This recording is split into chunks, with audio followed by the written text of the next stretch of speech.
안녕하세요. 호호입니다. 오늘은 조선 왕조실록 태조 1년 1392년 7월 17일부터 읽어보겠습니다. 태조가 수창궁에서 즉위하다. 태조가 수창궁에서 즉위하였다. 이보다 앞선 7월 12일 신묘일에 공양왕이 태조의 사저에 거동하여 술자리를 베풀고 태조와 동맹하려고 의장이 이미 도열하여 있었다. 이때 시중 백엄령 등이 왕대비에게 아뢰기를 지금 왕이 아둔해서 임금의 도리를 이미 잃고 인심도 떠나갔으므로 사직과 백성들의 주인이 될 수 없으니 그를 폐하소서 하여 마침내 왕대비의 교지를 받들어 공양왕을 폐하게 되었다. 일이 결정되자 남언이 마침내 문화평리 정희계와 함께 교지를 가지고 당시 공양왕이 거처하고 있는 북전동의 궁에 가서 교지를 선포하였다. 그러자 공양왕이 엎드려 명령을 듣고 말하기를 나는 본래 임금이 되고 싶지 않았는데 여러 신하들이 억지로 나를 왕으로 세웠다. 나는 성품이 민첩하지 못해 이를 처리하는 요령을 알지 못하니 어찌 신하들의 비위를 거스른 일이 없었겠는가 하고 눈물을 몇 줄기 흘렸다. 마침내 왕위를 물려주고 원주로 갔다. 백관들이 전국세를 받들어 왕대비 전에 두고 모든 일을 왕대비에게 물어 처리하였다. 13일 임진일에 대비가 교지를 선포하여 태조를 감독국사로 삼았다. 16일 을미일에 배경념과 조준이, 정도전, 김사형, 이재, 이화, 정희계, 이지란, 장사길, 정총, 김인찬, 조인옥, 남재, 조박, 오몽을, 정탁, 윤호, 이민도, 조견, 박포, 조영규, 조반, 조온, 조기, 홍길민, 유경, 정용수, 장담, 안경공, 김균, 유원정, 이직, 이근, 오사충, 이서, 조영무, 이백유, 이부, 김노, 손흥종, 심효생, 고려, 장지화, 한부림, 한상경, 황거정, 임원충, 장사정, 민여익 등 대소신료 및 한량, 기로들과 함께 국세를 받들고 태조의 사저에 나아갔는데 사람들이 마을길을 꽉 메우고 있었다. 대사은 민계만이 좋아하지 않은 기색을 얼굴빛에 드러내고 머리를 숙인 채 말을 하지 않았다. 남원이 그를 쳐서 죽이려고 하니 전하가 말하기를 어리상 죽일 수 없다 하여 극력 만류하였다. 이날 마침 족친의 여러 부인들이 태조와 강비를 아련하였다. 그때 막 물에만 밥을 대접하려고 하였는데 이런 광경을 보고 여러 부인들이 모두 놀랍고 두려워서 북문을 통해 흩어져 버렸다. 태조가 문을 닫고 들어오지 못하게 했는데 해질 무렵에 배경념 등이 문을 밀치고 곧장 내정으로 들어와서 국세를 청사 위에 놓으니 태조가 경항이 없이 어찌할 바를 몰랐다. 태조가 이천우의 부축을 받아 겨우 침문 밖으로 나오니 백관들이 늘어서서 절을 하고 북을 치며 만세를 불렀다. 태조가 매우 두려워하면서 어쩔 줄 몰라 하니 배경념 등이 함께 왕위에 오르기를 권하면서 말하기를 나라에 임금이 있는 것은 위로는 사직을 받들고 아래로는 백성들을 편안하게 하기 위해서일 뿐입니다. 고려는 시조가 건국한 이후로 지금까지 거의 500년이 되었는데 공민왕에 이르러 아들이 없이 갑자기 세상을 성하하였습니다. 그때 권신들이 권력을 잡고 있어 자신들이 총애를 견고히 하려고 거짓으로 요사스러운 중 신돈의 아들 우를 공민왕의 후사라고 일컬어 왕위를 훔친 지 15년이 되었으니 왕씨의 혈통은 이미 끊어진 것입니다. 우는 포악한 짓을 멋대로 행하고 죄 없는 자를 살육하였으며 군대를 일으켜 요동을 공격하는 지경에까지 이르렀는데 공이 앞장서서 대의를 주창하여 천자의 영토를 범할 수 없다고 하고는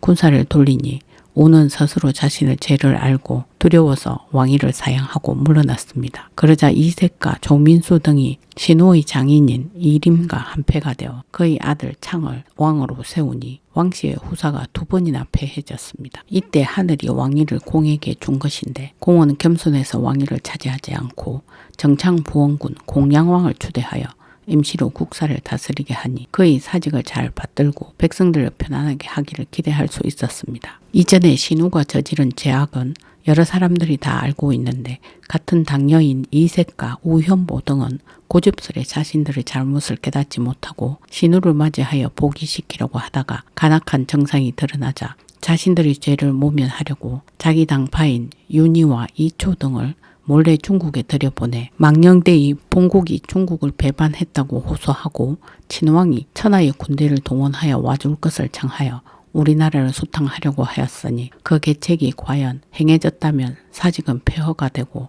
백성들도 거의 사라질 뻔하였습니다. 이들이 이런 짓을 차마 할 수 있다면 무슨 짓인들 차마 하지 못하겠습니까? 이에 간건과 사헌부에서 번갈아 글을 올려 이색과 우현보 등은 사직의 죄를 얻고 백성들에게 화를 끼쳤으니 마땅히 그 죄를 다스려야 합니다. 라고 청하였습니다. 글이 수십 번 올라갔는데 정창군은 그들과 인적 관계에 있기 때문에 법을 굽혀 비호하고 은간들은 장을 쳐서 내쫓았습니다. 이로 말미암아 간사한 무리들이 중앙과 지방에 흩어져 있으면서 더욱 법을 두려워하지 않았습니다. 김종련은 도피에 있으면서 당을 결성하여 난리를 깨 하였고 김조부 등은 안에 있으면서 거별난에 호응하려고 하였습니다. 이렇게 화란이 날마다 그치지 않고 발생하였는데도 정창군은 사직과 백성을 위한 큰 계책을 생각하지 않고 사적인 은혜를 베풀어 사람들의 환심을 사고자 하여 법을 범한 자가 있어도 반드시 모두 사면해주고 곡진히 살펴 등용하였으니 이러한 것은 서경에서 달아난 죄인들의 괴수가 되어 물고기가 연못에 모이고 짐승들이 숲에서 모이는 듯하다 라고 한 것과 같습니다. 왕씨 공양왕을 데려다 왕위에 오르게 한 계책을 결정한 것으로 말하면 사직에 공로가 있고 대의를 주창하여 군사를 돌이킨 것으로서 말하면 백성들에게 은택이 더해졌습니다. 그런데 좌우에 있는 부인과 내시들의 참소를 지나치게 듣고서 반드시 사지에 두려고 하였고 강직하여 아부하지 않는 자들도 모조리 죄를 주었습니다. 그래서 참소하고 아첨하는 무리들이 건세를 잡고 충성하고 선량한 자들은 기운이 꺾여 정치와 형벌이 문란해지니 백성들이 손발을 둘 곳이 없게 되었습니다. 하늘이 견책하는 뜻을 보여 성변이 여러 차례 일어나고 요사스러운 재앙이 번갈아 일어나니 정창군도 스스로 자신이 임금의 도리를 지키지 못한 탓에 백성들의 마음이 이미 떠나가서 사직과 백성의 주인이 될 수 없다는 것을 알고 물러나 사저로 갔습니다. 다만 궁국의 일은 매우 복잡하고 중대하여 하루라도 통솔하는 사람이 없어서는 안 되니 마땅히 왕위에 올라 귀신과 사람들의 기대에 부응하소서 하였다. 그러자 태조가 굳이 거절하면서 말하기를 예로부터 제왕이 새로 일어나는 것은 천명이 있어야 하는 것이다. 나는 실로 덕이 없는 사람인데 어떻게 감히 이를 감당하겠는가 하면서 마침내 응하지 않았다. 그러자 대소 신료와 한량, 기로 등이 애워싼 채 물러가지 않으면서 더욱 간절하게 권하였다. 이날이 이르러 태조가 할 수 없이 수창궁으로 거동하였다. 백관들이 공문 서쪽에서 줄을 지어 영접하니 태조는 말에서 내려 걸어서 전으로 들어가 즉위하였는데 어좌를 피하고 기둥 안에 서서 여러 신하들의 조화를 받았다. 육조의 판서 이상 관원에게 전으로 올라오라고 명하고는 이르기를 내가 수상이 되었어도 조심스러운 생각을 가지고 항상 직책을 다하지 못할까 두려워하였는데 오늘날 이런 일이 있게 될 줄을 어찌 생각이나 하였겠는가. 내가 만약 몸이 건강하다면 말을 타고 피하기라도 했을 것이다. 그런데 지금은 마침 병에 걸려 손발을 마음대로 쓸 수 없어 이런 상황에 이르게 되었다. 그러니 경들은 각기 마음과 힘을 다하여 덕이 없는 이 사람을 도와야 할 것이다. 하고 전조의 중앙과 지방에 있는 대소신료들은 예전대로 정무를 보도록 하라고 하교한 다음 마침내 사저로 돌아왔다. 태조가 잠저에 있을 때 개국의 조짐이 나타나다.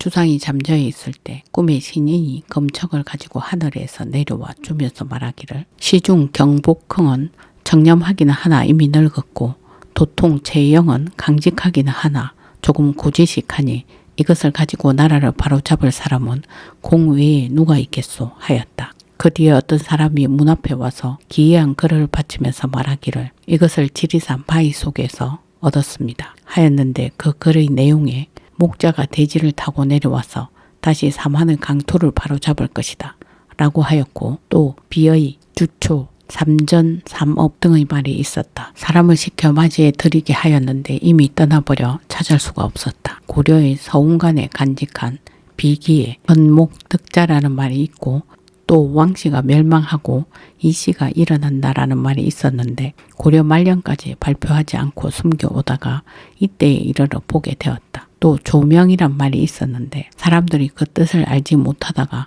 국호를 조선으로 정한 뒤에야 조명이 곧 조선을 말한 것임을 알게 되었다. 의주에 여러 해 동안 말라 썩어 있던 큰 나무가 있었는데 개국하기 1년 전에 다시 가지가 나고 꽃이 피니 당시 사람들이 개국의 징조라고 하였다. 또 태조가 잠저에 있을 때 일찍이 시중 경복궁의 사저에 갔더니 경복궁이 영접해드리고 그 안에까지 나와 인사하게 하면서 예우하는 뜻이 매우 지극하였다. 그리고 자기 자손들을 부탁하면서 말하기를 못난 저희 자손들을 공께서 장차 보호해 주셔야 하니 부디 공은 잊지 마시기 바랍니다.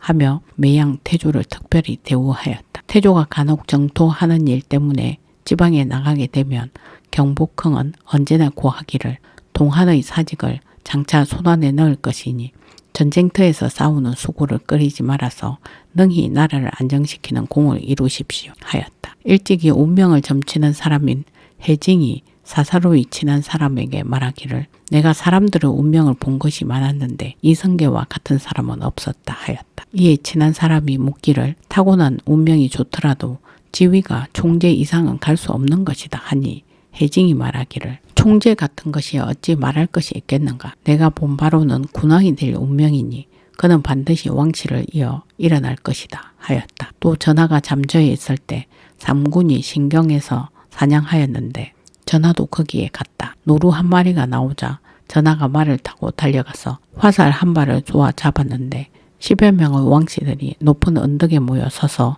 이것을 보고 몹시 놀라 서로 돌아보며 말하기를 사람들이 이 시가 장차 일어날 것이라고 많이 말하는데 이 사람이 아닌가 하였다. 또 상왕이 잠저에 있을 때 시중 이 이님을 그의 사저에 가서 만나 보았는데 나온 뒤에 이 이님이 다른 사람에게 이르기를 나라가 반드시 이 씨에게 돌아갈 것이다 하였다.